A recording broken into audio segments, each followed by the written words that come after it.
El siguiente expositor es el ingeniero Aurelio Ochoa Alencastre, geólogo de la Universidad de San Marcos, maestría y doctorado en Geología Aplicada en la Universidad de Lyon, en Francia, maestría y estudios doctorales en Economía de la Energía en la Universidad de París y en el Instituto Francés de Petróleo.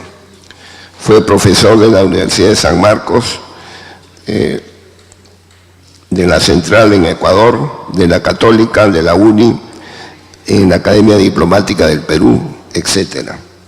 2 veces director general de Hidrocarburos, director de Petroperú, presidente de Perú Petro, consultor de las Naciones Unidas, UNTAC, Suiza, y de otras entidades peruanas y sudamericanas.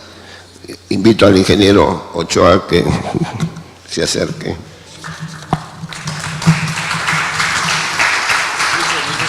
Damas y caballeros, muy buenos días, casi buenas tardes.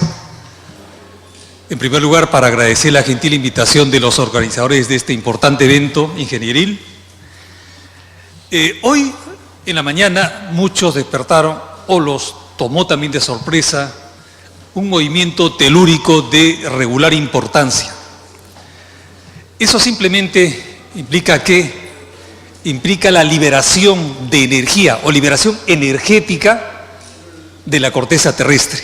Bueno, pero ya que introducimos a la parte energética, precisamente lo que vamos a tocar es el tema de la energía, pero particularmente dentro de la energía de los recursos hidrocarburíferos.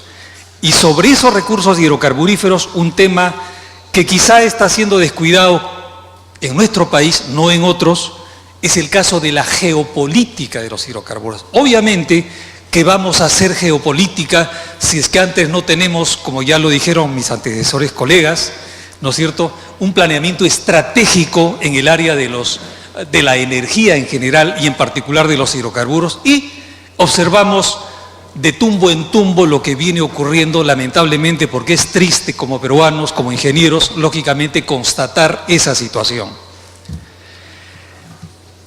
Decíamos y hablábamos respecto a la energía. El mundo lógicamente se mueve, actúa, funciona. La humanidad, los seres vivos que estamos acá, funcionan gracias a la energía. Y los recursos energéticos utilizados por la humanidad, o sea, por todos nosotros, en un 55 a 56% corresponden a los hidrocarburos a nivel global. Sin embargo, hay países que utilizan más que ese promedio mundial. Es el caso, por ejemplo, de Estados Unidos, casi un 60% proviene de los hidrocarburos, su matriz energética. El caso de Perú concretamente, ojo, 66%, 66%, según lo señala el último balance energético del Ministerio de Energía y Minas, 66% está basada en los hidrocarburos. Que en Sudamérica, bueno, el caso de Argentina lógicamente ya es extremo, el 87% de su matriz energética es a base de los hidrocarburos, particularmente del gas natural. Venezuela se parece al Perú, igual 66%.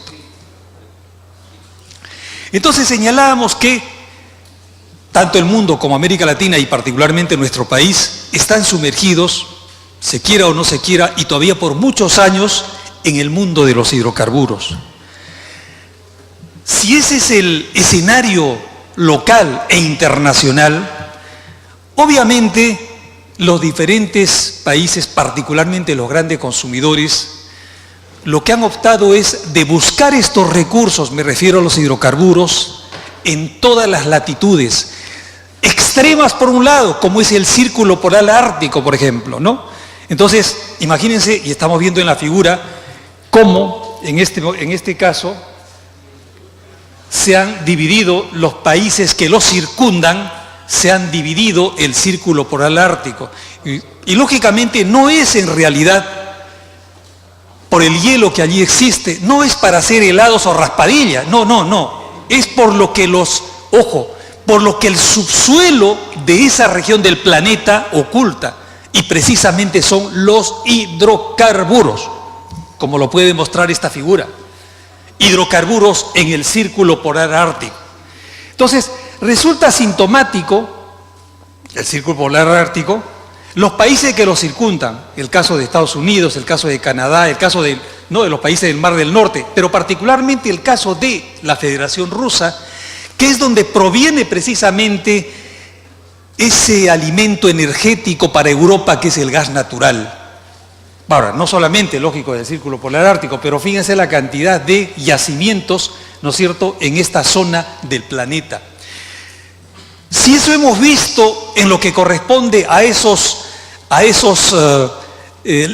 latitudes, no quiero decir frígidas, pero sí frías, fíjense en este caso la parte calurosa del planeta, el Medio Oriente, calurosa no solamente desde el punto de vista de la temperatura ambiental, sino también calurosa desde el punto de vista de la temperatura política o geopolítica.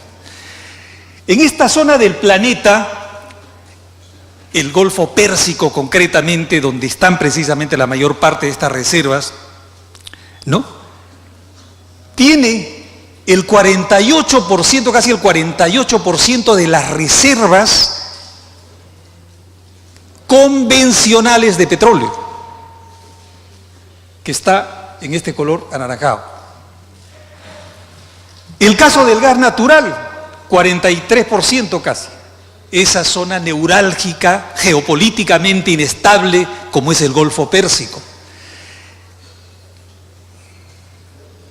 Como ustedes pueden observar, tanto en latitudes extremas en temperatura alta, como es el círculo polar ártico, como en temperaturas extremas que pueden superar los 40 grados centígrados, en el caso del Golfo Pérsico, en cualquiera de esas latitudes el ser humano trata de buscar hidrocarburos.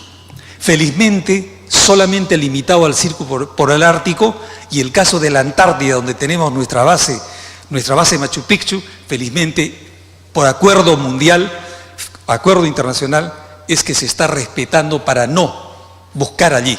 Pero bastante cerca sí ya se está buscando, en las Malvinas. Ahora bien, hemos visto desde el punto de vista de los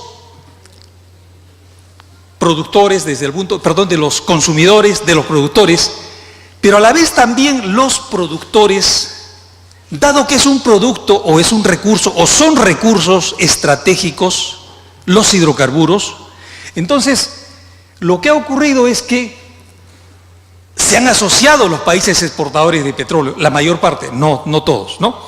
Entonces, ¿qué pasa? Han concentrado esta agrupación, este cártel que es la OPEP, Organización de Países Exportadores de Petróleo, concentran, ojo, pestaña y ceja, como decía un profesor, el 81% de las reservas planetarias, reservas convencionales de petróleo. El resto es silencio. Eso nos hace reflexionar respecto a cómo se organizan, cómo visualizan, geopolíticamente hablando, tanto consumidores como productores. Y del lado de los consumidores, vemos en este caso, el primer consumidor mundial, Estados Unidos, para poder resguardar precisamente esa zona neurálgica del Golfo Pérsico, donde se concentra, como hemos visto, las más grandes reservas de petróleo en el mundo. Fíjense, a través de los años, cómo ha ido centrando su presencia militar para poder resguardar, ¿no es cierto?, los canales, las vías de abastecimiento de este recurso estratégico. Esa es justamente una geopolítica de este gran consumidor respecto a los hidrocarburos.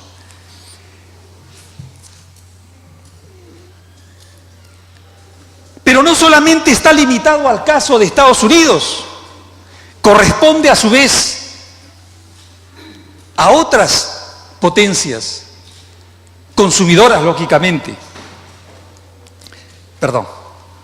Entonces, la presencia, como estamos observando, de todos estos países es para asegurar, y esas son precisamente acciones de geopolítica, ¿no es cierto?, en este caso hidrocarburífera, para garantizar el abastecimiento. Pero no solamente corresponde a cuidar las vías de abastecimiento, del transporte en este caso, no, sino que adicionalmente estos países, frente a lo que ocurrió en los años 70, si ustedes recuerdan el famoso embargo petrolero, era la época de los militares en el Perú, el embargo petrolero cuando se disparó el precio del barril, recordemos, de $2 a $20.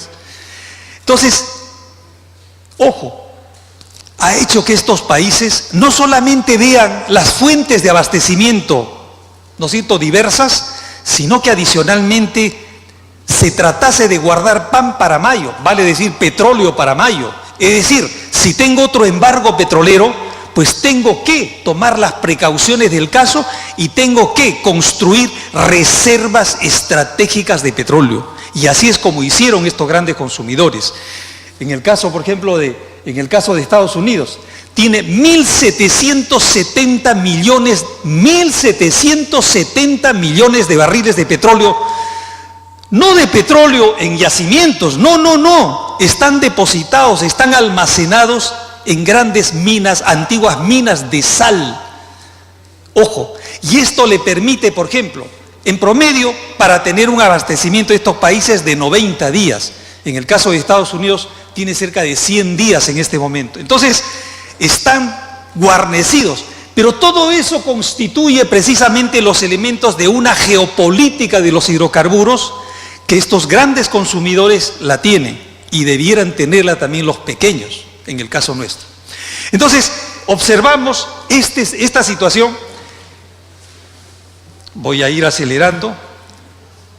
Pero no solamente estos consumidores y en general el mundo se limita a lo que es estas fuentes convencionales, sino que el mundo ha tratado de ver cómo puede escapar de esta, ¿no es cierto?, de esta concentración de recursos que hemos visto focalizada en esa zona neurálgica como es el Golfo Pérsico. Y es así como nace, precisamente por ingenieros geólogos estadounidenses, que ya habían descubierto reservas no convencionales de hidrocarburos, pero que estaban almacenadas en rocas muy duras, en esquistos, shale, en rocas muy duras que era difícil extraer, y fueron desarrollando tecnologías para poder precisamente drenar esos hidrocarburos no convencionales, para poder drenar fracturando, una tecnología que se conoce hace muchos años, el fracturamiento hidráulico, sino adicionalmente para lavar esos yacimientos, esas fracturas a través de productos químicos, que lógicamente eran secretos en su momento. Y a partir del año 2006, 2007, o sea, hace poco relativamente, es que se convirtió económicamente viable la explotación de estos recursos. Y dieron lugar a lo que hoy conocemos como shale oil y shale gas. Y así es como el mundo energético, el mundo hidrocarburífero internacional y el mapa geopolítico internacional cambió, porque ya no había, ¿no es cierto?, ese cuasi monopolio ubicado en el Golfo Pérsico, sino que ya se diversificaba, ¿no es cierto?, la ubicación de estos yacimientos. Y es así como vemos, por ejemplo, el caso de China, para que tengamos una idea. El caso de China, más de 1.200 TCFs, para que tengamos una idea de comparación. En el Perú tenemos 16 TCFs, así que con eso son escalas comparativas. En el caso de nuestro continente, el caso de Estados Unidos, el caso de México y particularmente el caso de Argentina, lógicamente Brasil, no estamos hablando del presal, sino en este caso, ojo, en el caso brasilero estamos hablando de recursos de shale gas. Y acá podemos apreciar algo más reciente, por países, el caso del shale gas. Hoy día Argentina tiene las segundas reservas más grandes del mundo en shale gas. Segundas reservas más grandes, ojo, de gas no convencional, el shale gas, ubicadas en un yacimiento que se denomina Vaca Muerta, que seguramente no está muerta porque la verdad con todo esto tienen ellos para muchísimos años. Pero como Argentina, que está bastante cerca de nosotros, también ha estructurado todo un planeamiento estratégico, una geopolítica de los hidrocarburos en su país para garantizar por muchísimos años su abastecimiento energético, porque Argentina tiene una matriz energética sustentada mayormente en el gas natural precisamente. Y en lo que corresponde a hidrocarburos líquidos, la parte del shale oil, tienen 27.000 millones de barriles no convencionales de petróleo. Voy a ir pasando rápido. Y acá podemos apreciar precisamente dónde se encuentra Vaca Muerta. El caso de Argentina, 27.000 millones y 802 TCFs. El caso de Estados Unidos, 78.000 millones de barriles. Y el caso de China, 32.000. Bueno, esto nos permite apreciar cómo, para ir adelantando, todos los países tratan de, disculpen, con el vino estoy mucho mejor.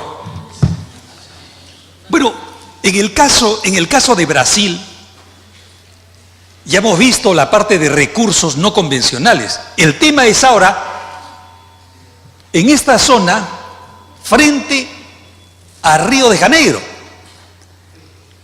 los famosos yacimientos, que seguramente también han escuchado hablar, de los presal, que se ubican precisamente en la cuenca de Espíritu Santo, en la cuenca Ojo de Campos y en la cuenca de Santos. Bueno, bastante santos, parece que el Espíritu Santo justamente fue bastante pródigo con el territorio brasilero, pero son recursos, ojo, convencionales. Más de 40.000 millones de barriles de petróleo convencional. ¿De acuerdo? Entonces, acá viene el tema para saltar a nuestro país rápidamente, y ya Humberto justamente tocó el tema de Bolivia, ya nos vamos acercando a Perú.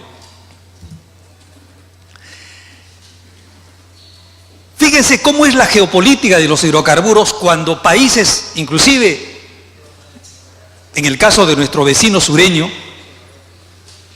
suroeste,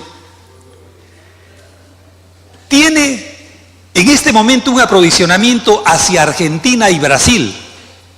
El contrato con Argentina vence el año 2027 y el contrato con Brasil vence el 2019, el próximo año. Entonces, Bolivia dice, oye, 5 minutos, ¿no? Pero más o menos denme al igual que a mis anteriores disertantes. Pero no me voy a sobrepasar, no se preocupe. Bueno, decíamos entonces, porque acá viene la parte medular respecto a nuestro país. Entonces, Bolivia, ante una situación como esta, lógicamente tenía que ponerse las pilas, y se las puso. Porque le dijo a Argentina, oye, yo no te voy a seguir comprando lo que te compro porque es un precio alto comenzando, y el Brasil igual, perfecto, le dijo. Tengo que ver dónde, cómo evacuar mi gas. Y la reunión que hace poco más de 2 semanas se efectuó en Desaguadero, entre los dos presidentes peruano y boliviano. Precisamente el boliviano sorprendió a nuestro presidente, bueno, tanto porque de todas maneras nuestro presidente conoce la temática de la petroquímica, pero los detalles con relación al caso boliviano y la geopolítica hidrocarburífera boliviana, por cierto, no creo que la conozca. Entonces, le plantea de frente, le dice, yo tengo ya mi gas en La Paz, con gasoductos, estoy cerca de la frontera peruana, ¿por qué no masifico de gas a todo el sur peruano? Le dijo, fíjate, nosotros vamos a construir nuestro gasoducto sur peruano. Sí, pero ¿van a construir cuándo? Porque ni siquiera lo han planteado todavía. Entonces eso está en veremos, está hoy día, justamente leíamos en los diarios que para mediados del próximo año se estaría licitando. Pero en fin, eso todavía pues, y mientras se construya, entonces mucho más rápido, más acelerado, recordemos, digamos, de los pueblos aymaras y collas, lógicamente que son súper negociantes, si no veamos el caso de Juliaca. Entonces, de inmediato le plantea, le dice, nosotros ponemos en la frontera el gas natural, pero adicionalmente evacuaríamos por hilo nuestro gas natural. Y eso lógicamente refuerza el proyecto que ha mencionado Humberto, refuerza. Pero eso es geopolítica, eso es tener planeamiento estratégico, ¿de acuerdo? Como lo han señalado mis antecesores. Entonces, lo curioso del caso es que este proyecto boliviano, en la época de Sánchez de Lozada y del presidente Quiroga, ojo, estuvieron planteados y lógicamente dio lugar a este levantamiento que hubo en Bolivia. Y se trasladó este proyecto de exportación hacia Perú, y ya sabemos la historia. Mientras Bolivia exportaba, y exporta todavía, pero a precios, su gas natural, allá en los años 2012, 2013, cuando el precio del gas estuvo alto, exportaba entre 8 y 10 dólares el millón de BTUs. Y nosotros exportábamos en ese momento a menos de 50 céntimos de dólar. ¿Qué les parece? La mitad de la producción local a esos precios irrisorios. Proporcionalmente hoy día exactamente sigue igual. Entonces, Bolivia sí supo aprovechar por tener precisamente todo ese planeamiento estratégico y sobre todo una geopolítica de los hidrocarburos. Entonces, supo aprovechar y hoy día estamos viendo que en los últimos años cómo creció Bolivia.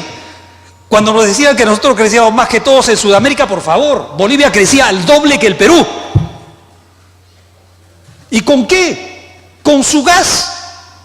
Supo sacarle el jugo al gas natural a costa de sus vecinos, Brasil y Argentina. Por más que sean hermanos políticamente, le dijeron, fíjate hermanito, tú me pagas el precio que tú pagas al exterior por el gas natural. Así que por más que seas mi camarada, tú me pagas lo justo, nada más. Y así fue. Y así pudo desarrollarse Bolivia. Fíjense el crecimiento de su PBI. Duplicó al del Perú.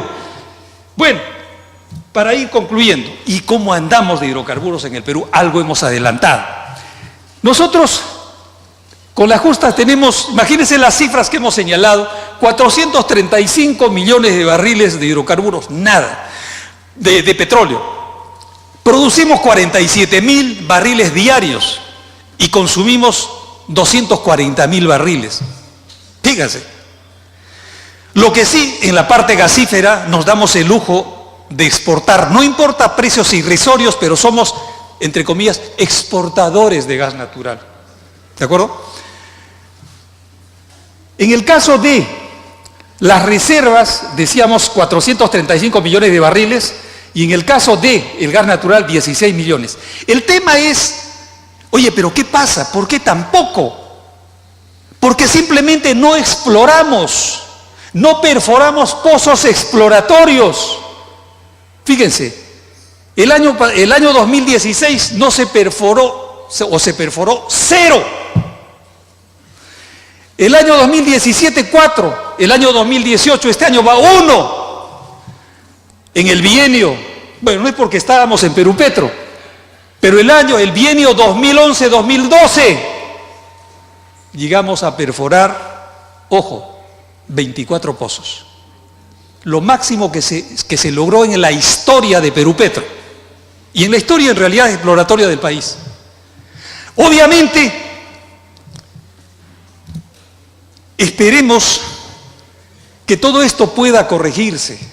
Pero ¿qué va a corregirse si digamos, hemos caído en lo que es la promoción de nuestro territorio, de nuestro país? Nosotros estamos estigmatizados en el exterior, como no encontramos nada de petróleo, de hidrocarburos, entonces nos han estigmatizado como que somos de alto riesgo geológico. Soy geólogo. Y la verdad no es que haya riesgo geológico, lo que pasa es que no perforamos, y si no perforamos no encontramos, y si no encontramos no producimos, y vamos construyendo ese estigma en el mundo internacional del petróleo, de los hidrocarburos. Bueno, desde Perú Petro intentamos reposicionar, y recordemos que nos hicimos cargo de Perú Petro después de los famosos petroaudios. Entonces era bastante difícil una especie de, digamos, reposición, ¿no?, digamos, la imagen de Perú Petro y del país en general. Pero, felizmente, a las pocas semanas de ingresar, tuvimos la suerte de tener acogida en los medios internacionales y que conocemos de 49 medios internacionales. No estamos hablando de cualquier medio. Fíjense la dimensión de estos medios. Medios internacionales que comenzaron a tocar el tema peruano respecto al petróleo, respecto a los hidrocarburos. Nos hicieron una publicidad gratuita porque no pagamos un centavo. Eso es lo importante. No le costó un centavo a Perú Petro y menos al país. Solamente son, en este caso, 16 de las 49 publicaciones, pero veamos el tipo de publicaciones. En primera plana, imagínense el nivel de estas publicaciones. Publicitando nuestro territorio. Esto originó que a las pocas semanas haya una avalancha de empresas tocando las puertas de Perú Petro. Estamos hablando del 2011, 2012. Y entre esas que vinieron estaban las más grandes del mundo. ExxonMobil, la primera. Total Fina, cuarta. La quinta, BP, British Petroleum. La primera, ExxonMobil, vino 5 veces a tocar las puertas de Perú Petro, recabó información, decididos a invertir en el Perú para revertir esta situación. ¿Por qué? Porque tenían el ejemplo de Colombia. Colombia tiene un territorio geológicamente similar, pero Colombia perforaba, ahora no por el precio del petróleo, ya me voy ahorita, perforaba, ojo, más de 100 pozos anuales, llegó a perforar 143 en un determinado año, anuales. Hoy día está perforando 73 pozos ya, exploratorios, al año, porque tiene pues un Ecopetrol que le permite precisamente, y otras empresas, pero sobre todo es Ecopetrol. Lo principal, estuvo produciendo antes de la caída del precio del petróleo 1 millón de barriles diarios, 1 millón. Hoy está produciendo 780, casi 800.000 barriles diarios, y nosotros 47.000. Y recordar que en la época del presidente Belaúnde, de los años 80, nosotros producíamos 200.000 barriles, de los cuales el 50%, 100.000 barriles exportábamos, y entre otros a Colombia, y hoy se ha revertido. Nosotros importamos de Colombia, incluyendo petroquímica. Bueno, simplemente para terminar ahora sí, disculpen.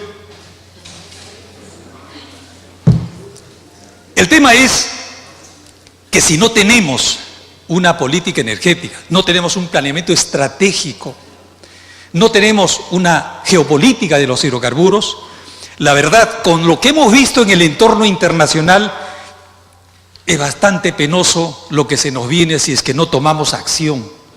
Y creo que esta es una llamada de atención precisamente nacida del Colegio de Ingenieros para que esta temática sea tratada por nuestras autoridades y no se permita que esto, digamos, vaya a complicarse para nuestro amado país. No quiero cansarlos y seguramente las preguntas podremos continuar. Les agradezco la gentileza de haberme escuchado. Gracias.